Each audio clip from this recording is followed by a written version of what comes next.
How can I figure how many calories I should be taking in every day? This boils down to a simple math equation. Your body requires a certain number of calories to function. Any additional calories end up stored as fat, and yes, they will wind up on your hips.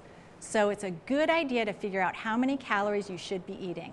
Factors such as your age, gender, activity level, and the shape you are in all influence how many calories or how much energy your body needs. But it can get confusing to consider all of those variables. So I'm going to make it simple.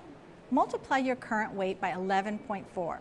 This means if you weigh 140 pounds, you need 1,596 calories a day to fuel your body and maintain your weight.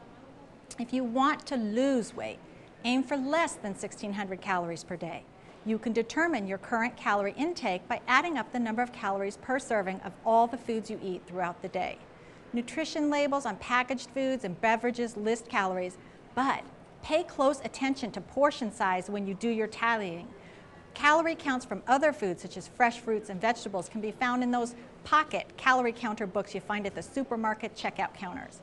Comparing how many calories you should take in with how many calories you actually do take in is good exercise to do. Use this information to help create a healthy, well-balanced diet. From Harvard, I wish you good health.